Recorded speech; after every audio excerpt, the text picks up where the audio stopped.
बिस्मिल्लाहिर्रहमानिर्रहीम। तो dear student अस्सलाम वालेकुम। आज का जो हमारा सबक है वो एटम की थ्योरीज़ के बारे में है। आज हम एटम की थ्योरीज़ के बारे में पढ़ेंगे। एटम की साख से मुतल्लिक़ थ्योरीज़ और तजर्बात, इसके बारे में आज हम पढ़ेंगे। एटम की साख्त और इसके साख्त के मुतल्लिक़ थ्योरीज़ और तजर्बात, एटम की साख से मुतल्लिक़ थ्योरीज़ और तजर्बात के मुतल्लिक़ आज हम पढ़ेंगे। हम सबसे पहले एटम की साख से मुतल्लिक़ जो थ्योरीज़ हैं उसके मुतल्लिक़ हम पढ़ लेते हैं। एटम की साख से मुतल्लिक़ हमारे जो सिलेबस है उसमें 2 थ्योरीज़ आई हैं, हम उन 2 थ्योरीज़ के मुतल्लिक़ पढ़ लेते हैं। एटम की साख से मुतल्लिक़ जो पहली थ्योरी है वो डाल्टन्स की एटॉमिक थ्योरी है। एटम की साख से मुतल्लिक़ हमारे सिलेबस के अंदर 9th क्लास के अंदर जो पहली थ्योरीज आती है वो डाल्टन की एटॉमिक थ्योरी है। हम डाल्टन्स की एटॉमिक थ्योरी के बारे में पढ़ लेते हैं। सवाल है हमारा, डाल्टन्स की एटॉमिक थ्योरी क्या है। सवाल हमारा है डाल्टन्स की एटॉमिक थ्योरी क्या है। तो इसका जवाब हम पढ़ लेते हैं। डाल्टन्स की एटॉमिक थ्योरी, डाल्टन की जो एटॉमिक थ्योरी है उसका जो थ्योरी है वो ये है कि डाल्टन के मुताबिक एटम नाकाबिल तकसीम, सख्त और कसीफ पार्टिकल है। डाल्टन के मुताबिक एटम क्या है, नाकाबिल तकसीम और सख्त और कसीफ पार्टिकल है। किसी एलिमेंट के तमाम एटम एक जैसे होते हैं। एटम कंपाउंड बनाने के लिए मुख्तलिफ तरीक़ों से मिलाप करते हैं। तो ये थी डाल्टन की एटॉमिक थ्योरी। डाल्टन के मुताबिक एटम क्या है, नाकाबिल तकसीम, सख्त और कसीफ पार्टिकल है। फिर कहते हैं कि किसी एलिमेंट के तमाम एटम्स क्या होते हैं, एक जैसे होते हैं। किसी एलिमेंट के तमाम एटम एक जैसे होते हैं और एटम कंपाउंड बनाने के लिए क्या करते हैं, मुख्तलिफ तरीक़ों से मिलाप करते हैं। तो 3 बातों को यहाँ पर जिक्र किया जा रहा है डाल्टन की एटॉमिक थ्योरी में। पहला जो जिक्र किया जाता है वो ये है कि एटम क्या है, नाकाबिल तकसीम है, सख्त और कसीफ पार्टिकल है। और दूसरा ये बात करती हैं कि किसी एलिमेंट के तमाम एटम क्या होते हैं, एक जैसे होते हैं, यानी एक एलिमेंट जो है वो एक जैसे एटम के मिलने से बनता है। और तीसरी बात उसमें है वो ये है कि एटम कंपाउंड बनाने के लिए मुख्तलिफ तरीक़ों से मिलाप करते हैं। तो ये थी डाल्टन की एटॉमिक थ्योरी। तो इसके बाद हम पढ़ लेते हैं प्लम पडिंग थ्योरी ये क्या है और किसने पेश की। सवाल है हमारा, प्लम पडिंग थ्योरी क्या है और किसने पेश की। हम प्लम पडिंग थ्योरी को पढ़ते हैं।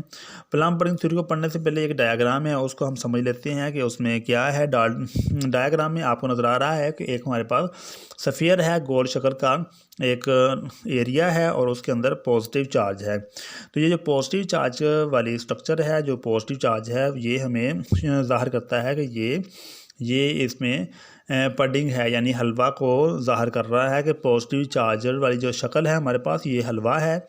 उसको इंग्लिश में पडिंग कहते हैं। पडिंग पॉजिटिवली चार्ज वाली साख्त है जिसको पडिंग कहते हैं, ये हलवा है।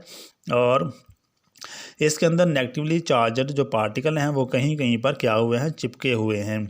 पॉजिटिवली चार्जर पडिंग और नेगेटिवली चार्जर पार्टिकल क्या है, इसके अंदर प्लम है, यानी जो मेवे उसको भी हम कह सकते हैं। ये बेर की तरह की साख्त है, बेर की तरह प्लम, बेर की तरह का फ्रूट है, उसको हमने प्लम का नाम दिया।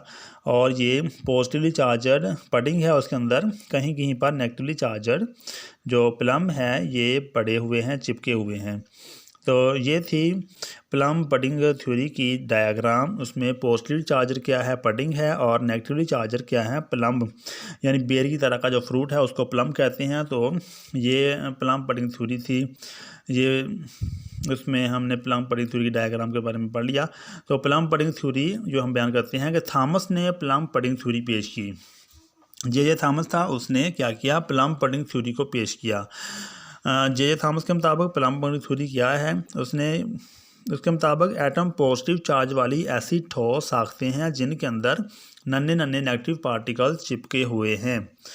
प्लम पडिंग थ्योरी के मुताबिक इस थ्योरी के मुताबिक क्या है, एटम पॉजिटिव चार्ज वाली ऐसी ठोस साख्तें हैं जिनके अंदर नन्हे नन्हे नेगेटिव पार्टिकल क्या हैं, चिपके हुए हैं।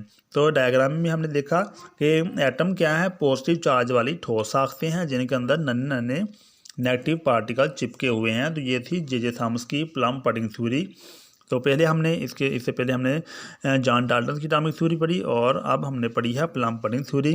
तो प्लम पडिंग थ्योरी के मुताबिक क्या है कि एटम पॉजिटिव चार्ज वाली ठोस साख्तें हैं जिनके अंदर नन्हे नन्हे नेगेटिव पार्टिकल चिपके हुए हैं। यानी जो पॉजिटिव चार्ज वाली ठोस साख्त है वो पॉजिटिव एटम की जो साख्त है वो पॉजिटिव चार्ज वाली ठोस साख्त है जिसके अंदर क्या है, नन्हे नन्हे नेगेटिव पार्टिकल चिपके होते हैं। तो ये थी प्लम पडिंग थ्योरी। तो इसकी जो शक्ल है वो प्लम पडिंग से मुशाबे है। थॉमस ने प्लम पडिंग थ्योरी पेश की। इस थ्योरी के मुताबिक एटम पॉजिटिव चार्ज वाली ऐसी ठोस साख्तें हैं जिनके अंदर नन्हे नन्हे नेगेटिव पार्टिकल्स चिपके हुए हैं। इनकी शक्ल प्लम पडिंग से मुशाबे है। तो ये थी प्लम पडिंग थ्योरी। ये किसने पेश की? ये जे थॉमसन ने पेश की है प्लम पडिंग थ्योरी।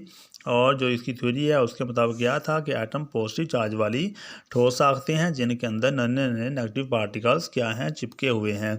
और इसकी शक्ल जो है प्लम पडिंग से मुशाबे है, यानी पडिंग हलवे को कहते हैं और प्लम इसमें बेर की तरह का फ्रूट है, वो कहीं कहीं पर चिपका हुआ है। तो ये थी प्लम पडिंग थ्योरी। सवाल हमारा ये है कि प्रोटॉन्स किसने दरियाफ्त किए और कब किए? प्रोटॉन्स किसने और कब दरियाफ्त किए? तो प्रोटॉन जो थे ये 1886 में दरियाफ्त हुए हैं और गोल्डस्टाइन ने पॉजिटिव चार्ज वाले पार्टिकल दरियाफ्त किए जो प्रोटॉन्स कहलाते हैं। प्रोटॉन्स ये 1886 में दरियाफ्त हुए और दरियाफ्त करने वाले का नाम था गोल्डस्टाइन। गोल्डस्टाइन ने पॉजिटिव चार्ज वाले पार्टिकल दरियाफ्त किए जो क्या कहलाते हैं? प्रोटॉन्स कहलाते हैं। अब हमारा दूसरा सवाल है, इलेक्ट्रॉन्स किसने दरियाफ्त किए और कब किए? तो इलेक्ट्रॉन्स को 1897 में जे थॉमसन ने दरियाफ्त किया और जे थॉमसन ने नेगेटिव चार्ज वाले पार्टिकल दरियाफ्त किए जो इलेक्ट्रॉन्स कहलाते हैं। तो जे थॉमसन ने 1897 में इलेक्ट्रॉन्स को दरियाफ्त किया और ये नेगेटिव चार्ज वाले पार्टिकल्स उसने दरियाफ्त किए जो क्या कहलाते हैं? इलेक्ट्रॉन्स कहलाते हैं। तो 1897 में जे थॉमसन ने नेगेटिव चार्ज वाले पार्टिकल दरियाफ्त किए जो इलेक्ट्रॉन्स कहलाते हैं। तो ये था हमारा आज का सबक जिसमें हमने एटम की साख्त के मतलब थ्योरीज को पढ़ा और उसमें हमने जॉन डाल्टन की थ्योरी पढ़ी और उसके बाद हमने प्लम पडिंग थ्योरीज के बारे में पढ़ा और आखिर में हमने प्रोटॉन्स की दरियाफ्त किसने की और कब की ये पढ़ा और इलेक्ट्रॉन्स किसने दरियाफ्त किए और कब किए। ये था हमारा सबक। इसमें हमने अपने सिलेबस के मुताबिक इसको अहाता किया ताकि स्टूडेंट्स को इसकी बात की समझ आ जाए। तो मज़ीद उम्मीद है कि जो सबक हमने पढ़ा है वो आपको समझ आ गया होगा। मज़ीद वीडियो देखने के लिए हमारे चैनल को सब्सक्राइब कर लें ताकि जो भी वीडियो अपलोड हो वो आप तक बर वक्त पहुँच जाए। हमारी वीडियो इंशाल्लाह बनती रहेंगी और आप तक पहुँचती रहेंगी। तब तक के लिए इजाज़त दीजिए। अल्लाह हाफिज़।